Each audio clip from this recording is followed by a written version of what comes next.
Olá, tudo bom com vocês? Eu sou Roberta Rocha e hoje eu estou trazendo vários relatos sobrenaturais. Se você já gosta desse tema, já deixa seu like, se inscreva no canal, isso me ajuda muito na divulgação. Se tem um relato que queira estar compartilhando, envia para o e-mail que está aqui na descrição. Bora lá para o relato? O sonho maluco que se tornou real. Olá, pode me chamar de Luar, porque eu vou enviar mais relatos. Hoje eu venho contar uma das histórias da minha vida. Se tiver erros de escrita nesse relato, eu peço desculpas para todos e se houver nomes, já estarão trocados. Feito. Sem problemas nas questão dos erros, tá, gente? Não tem problema não. Eu sempre fui uma menina que tem uma imaginação de ouro, mesmo nem sendo mais criança. No dia 11/7 de 2022, eu tive um sonho bem maluco.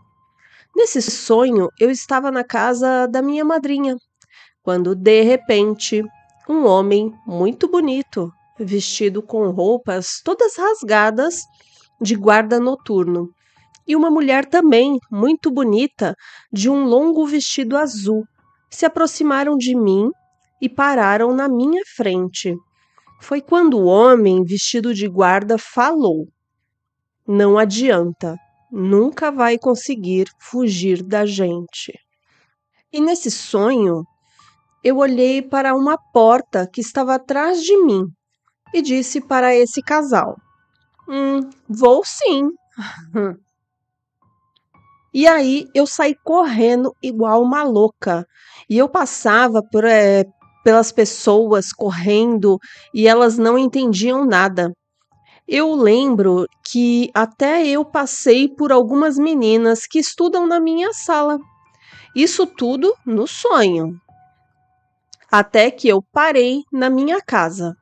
Ela estava vazia e na minha porta havia um bilhete dizendo que os meus pais e o meu irmão estavam viajando, porque meu irmão tinha entrado em uma escola chique e a minha outra irmã estava na casa da minha madrinha. Roberta, você lembra que eu falei que eu vim correndo da casa da minha madrinha para minha casa? Pois é, no sonho eu estava com tanto medo desse casal esquisito que eu deixei a minha irmã lá. Então eu pensei que eu tinha que voltar, mas se eu voltasse, esse casal poderia me pegar e me convenci que era melhor ficar e que eles nunca irão me achar aqui. Eu não disse? Não adianta fugir, eu sempre vou te encontrar. Para o meu desespero, era a voz do homem, e quando percebi, o casal estava bem na minha frente, e eu, sem pensar duas vezes, tentei pular o muro da minha casa. E isso irritou o casal, que tentou me pegar de qualquer jeito. Roberta, eu passei correndo por eles e encostei no vestido da mulher. Eu senti o seu vestido encostar em mim. Era um toque de seda, sabe? Eu não sei dizer. Até que eu consegui pular o muro, mas quando eu cheguei do outro lado, pasmem, o homem vestido de guarda noturno estava lá. E eu, tomada pelo desespero, outra vez tentei correr, mas não deu. O homem me pegou, me segurou com toda a força do mundo, e eu nem conseguia respirar de tanto medo. A linda mulher chegou falando que já estava tudo pronto para nós irmos embora para casa na floresta. E aí eu acordei do sonho. Mas foi no dia 12/7 que tudo aconteceu. Depois de ter esse sonho maluco, eu fiquei pensativa o dia todo, à noite, e quando fui colocar o meu celular para carregar, estava tudo escuro e estava voltando para dormir no meu quarto. Eu passei pelo sofá e senti que encostei no vestido da moça no sonho, do sonho. É sério. É como se ela estivesse sentada no sofá. Eu juro, eu senti o mesmo toque, o toque igual ao do sonho. Estava tudo escuro, então eu não vi nada. Na mesma hora, eu saí correndo e não consegui dormir até amanhecer. Eu não sei explicar o medo que eu sentia desse casal. Mesmo eles serem de uma beleza desumana, me causava medo. Obrigada por ler o meu relato. Olha, será que acabou que você ficou impressionada? Mas é estranho, o toque, né? Você sentiu no sonho e a mesma coisa você sentiu na hora que você estava ali no sofá, acordada. De repente, você foi para alguma outra realidade, alguma coisa do tipo? Será? E aí, alguém tem alguma ideia do que pode ter acontecido? Bora lá, vamos pro próximo relato. O próximo relato é: a neta é a reencarnação da sua inimiga. Olha, acho interessante histórias de reencarnação, gosto bastante. Vamos lá. Essa história, quem me contou foi uma conhecida minha. Logo depois do início da puberdade dela, começou a apresentar problemas de saúde, tanto físico como mentais. Não tinha apetite, sentia muito frio, calafrios, tinha insônia e quando conseguia dormir, tinha sempre o mesmo pesadelo, que era ela dando um chá a uma mulher que estava deitada na cama com um bebê recém-nascido nos braços. Depois de tomar o chá, a mulher começava a passar mal e morria, como se estivesse sido envenenada. Ela então pegava o bebê dos braços dessa mulher e ria como uma louca. Nessa hora, ela acordava, assustada, suando muito, mas o pior foi que depois ela começou a ver a mulher do sonho em pé ao lado da sua cama, olhando para ela de forma acusadora. Em seguida, no seu quarto, os objetos começaram a cair, quebrar sem ninguém mexer neles, a luz apagava e acendia, a janela e a porta fechavam sozinhas, e ela começou a ouvir barulhos estranhos. Uma noite, essa mulher, que antes era do sonho e passou a aparecer para ela estando acordada, também gritou, dizendo que ela tirou a sua vida, que ficou com seu filho e com seu marido e que ia se vingar. Cada dia que passava, a aparição se tornava mais presente e assustadora. Vivendo dessa forma, ela emagreceu muito e adoeceu. Os pais a levaram para vários médicos, mas ela não melhorava com nenhum tratamento. E, posteriormente, teve que deixar a escola. Foi quando os pais resolveram levá-la para passar uns tempos na fazenda da família. Chegando lá, os problemas continuaram e se intensificaram. Uma semana depois, apareceu um andarilho na fazenda. Ele era magro, tinha barba e cabelos longos e grisalhos. Sua voz e olhos tranquilos, que ela nunca esqueceu. Ela coloca entre parênteses que é algo que ela nunca esqueceu. Ele passou pedindo pousada e pão. O dono da casa era um homem generoso e de bom coração, que deu um prato de comida e permitiu que ele dormisse em uma das casas dos trabalhadores que estava desocupada. No outro dia, encontrou o andarilho orando debaixo de uma árvore enquanto o sol nascia. Eles conversaram e o homem falou que andava pelo mundo ajudando quem precisasse. apesar de parecer o contrário, de parecer que ele precisava de ajuda. E perguntou se poderia ver a moça que estava muito doente e disse que tentaria a sua cura. Ninguém tinha falado com ele sobre ela, que falou de coisas que só os pais sabiam. O pai, desesperado, resolveu tentar. Levou o peregrino ao quarto da filha, que ardia em febre e delirava. Ele pediu que abrissem as janelas e começou a rezar e impor as mãos sobre sua cabeça e corpo, sem tocar na moça. E às vezes falava com autoridade com alguém que os pais não viam e ordenava que se fosse e deixasse a moça em paz. Isso durou vários dias, até que ela começou a se alimentar, a começar a dormir direito e se recuperou totalmente. Antes de partir, ele lhe disse que, para que aquele espírito vingativo não mais a alcançasse, era preciso que ela fosse sempre uma pessoa generosa e que ajudasse as outras pessoas.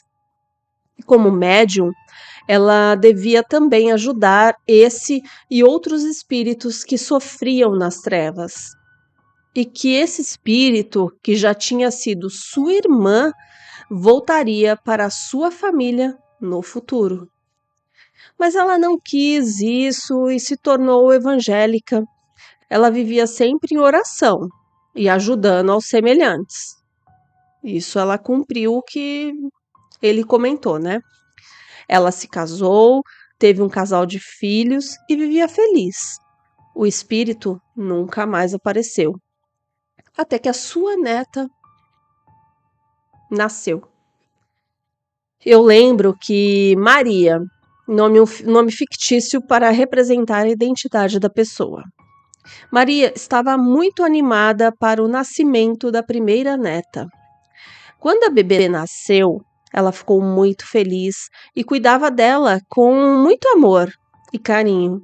Quando a neném estava com mais ou menos 6 meses, a avó começou a notar que ela sempre parecia desconfortável em seu colo e que preferia ficar com o avô do que com ela. Depois passou a não querer ir para os braços da avó, chorava e parecia estranhar a avó. Lembro que uma vez carreguei a bebê e ela não queria ir para a avó. Porém, as coisas ficaram mais difíceis quando a menina completou 2 anos. Um dia, Maria estava lendo a Bíblia e a menina, com a babá brincando na sala. Um dia, Maria estava lendo a Bíblia e nisso a menina estava com a babá na sala brincando, quando ela sentiu uma sensação estranha e levantou os olhos do livro. A menina olhava para ela com um olhar acusador, que parecia o olhar de um adulto, e ela conhecia esse olhar e gelou por dentro. A criança começou a falar palavrões, sendo que ninguém na casa xingava, e a apresentar um comportamento agressivo. Batia, mordia as outras crianças, quebrava os brinquedos com raiva. Por mais que tentassem ensinar ela, não chamava a avó de vovó, e sim de Biana, mas chamava o avô de vovô. A situação piorou quando os pais da garota se separaram, quando ela estava com 5 anos, e a mãe voltou a morar com os pais junto com ela. A aversão que ela sentia pela avó se acentuou. Por mais que a avó enchesse a neta de mimos e presentes. Um dia, a avó estava em cima de uma escada, uma banqueta, pegando uma coisa no armário, quando a menina veio correndo e empurrou a escadinha. A avó se desequilibrou e caiu. Em outra ocasião, Maria estava lendo no sofá e pegou no sono. A babá, uma das que tomavam conta da menina, Foi fazer um lanche e a menina pegou um sapato e bateu o salto na cabeça da avó com força. Às vezes, ela tinha ataques de fúria. Em um desses ras- Em um desses, rasgou um álbum de fotos antigas da avó e às vezes gritava que ia se vingar dela, se referindo à avó, e completando que ela a fazia infeliz. O vocabulário dela era impressionantemente rico e ela usava palavras difíceis quando falava. Quando eu sugeri a Maria que talvez a criança fosse a mesma mulher que apareceu na sua adolescência, ela não aceitou e eu não toquei mais no assunto. Muitas das coisas que eu vou contar a partir de agora foram relatadas por outra pessoa, que acredito que não conheça o início de toda essa história. E que eu também não lhe contei para essa pessoa o que eu relatei até agora. Então ela não sabia, essa pessoa não sabia de toda essa história da menina, dos pesadelos lá, né? Daquela mulher que ameaçava. A menina tinha um carinho especial pelo tio, irmão mais novo da mãe. Dividia a merenda, gostava de passear, brincar com ele, principalmente de mãe e filho, e nunca o agredia. Com a mãe, demonstrava desprezo. Com o pai, eu não sei. Seus desenhos eram sombrios e deprimentes. Só usava cores escuras e a escola chamou os pais para conversarem. Por isso, por ela bater nos colegas. Não respeitava a professora, não se socializava. Foi convidada a sair de algumas escolas por conta do seu comportamento, apesar de ser muito inteligente. Quando ela pegou uma faca e tentou furar a perna da avó, enquanto ela lavava os pratos distraída na pia. Felizmente, era uma faca de mesa e sem ponta. Alguns dias depois, pegou a boneca da filha da madrasta e furou os olhos e cortou os cabelos. O pai se convenceu da necessidade de levar ela para um psicólogo. Ela estava perto de completar 7 anos. Depois dessa idade, parou de falar em vingança, mas continuava com a raiva explícita com a avó. Aos 9 anos, passou a agir de forma mais sutil. Uma vez pegou o celular da avó e mandou xingamentos para todos os seus contatos. Trocou o açúcar pelo sal do açucareiro, escondia seus óculos ou a Bíblia, quebrava sem querer as coisas que a avó gostava. Jogava as pessoas contra ela, escondeu um convite de formatura em vez de entregar para a avó. E por aí vai. Quando a menina fez em torno de 13 anos, houve alguma coisa muito séria com a avó, que ficou bem doente e teve que ficar internada em um hospital durante um certo tempo. Jamais soube o que realmente aconteceu com ela. Nunca quis falar sobre o assunto. Antes mesmo dela ter alta do hospital, a filha e a neta se mudaram para outro estado. E a avó não foi mais a mesma e sempre carrega um olhar triste. Nunca mais falou na neta ou na filha. É óbvio, só pode ser, só pode ser a encarnação lá da. Ela via a mulher, ela matando, tirando a vida da mulher com veneno e essa mulher voltou e o filho roubou, ela roubou o filho dessa mulher e odiava a avó. Não tenho dúvidas. Acredito muito em reencarnação. A gente precisa se apegar em algo, né? Eu não acredito que Deus seja tão pequeno a ponto de ser só isso aqui. Morreu, acabou. Eu não fico convencida disso. Deus é muito maior e existe muito mais coisa do que podemos ver, compreender e se lembrar. mas às vezes algumas lembranças vêm com a gente. E eu não sei o que acontece porque essas lembranças acabam vindo, né? Porque elas são deletadas, mas talvez o sentimento, não sei explicar. Mas com certeza a neta era a mulher que ela tirou a vida e depois para a filha e a neta ir embora, assim, e ela ter ficado doente, hospitalizada, alguma coisa aconteceu. Isso é fato. Não tem como a gente fechar os olhos e falar, ah, não. Interessante, gostei bastante da história. Isso, vamos lá para o próximo relato. Próximo relato. A entidade que me pediu um cigarro. Eu vou contar outra experiência que eu tive. Um dia eu estava podando as árvores que tinha na casa em que eu morava. Acabei o serviço, limpei tudo, quando já eram umas 19 horas. Perguntei para minha esposa se ela queria tomar alguma coisa e ela disse que sim. Então, fui no bar para comprar alguma coisa para gente. Nisso, passei por um senhor, todo sujo. Ele estava rodeado por uns 4 cachorros.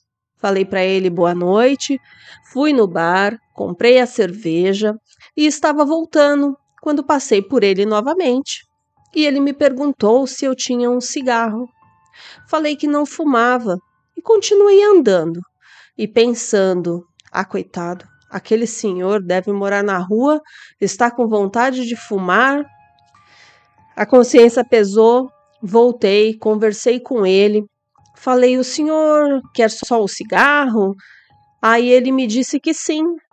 Aí eu falei se ele quisesse, se ele estivesse com fome, poderíamos ir até o bar, que eu tinha conta lá, e ele poderia pegar alguma coisa para comer. Ele me disse que só queria fumar mesmo. Como eu paguei o que eu comprei no bar com dinheiro, havia sobrado um troco de R$ 1,25. Falei para ele que só tinha isso, que não era muito, mas que dava para ajudar no seu cigarro. Quando eu entreguei as moedas na mão dele, elas caíram no chão. Mas nisso ele segurou a minha mão bem forte e me agradeceu. Parecia que ele havia dado algo, parecia que eu havia lhe dado algo muito importante. Olhei para o bar, estava todo mundo me olhando e rindo. Princípio não entendi, mas não me importei. Cheguei em casa, contei para minha esposa o que aconteceu, pois eu achei estranho a alegria daquele senhor por ter ganho apenas R$ 1,25. Mas disse que achei mais estranho o pessoal do bar ficar me olhando e rindo enquanto eu conversava com aquele senhor. Ela também achou estranho, mas disse que deveria estar rindo de outra coisa, talvez, e eu nem me dei conta. Coloquei a cerveja na geladeira e fui tomar o meu banho. Quando do nada, começo a escutar um barulho em cima do telhado.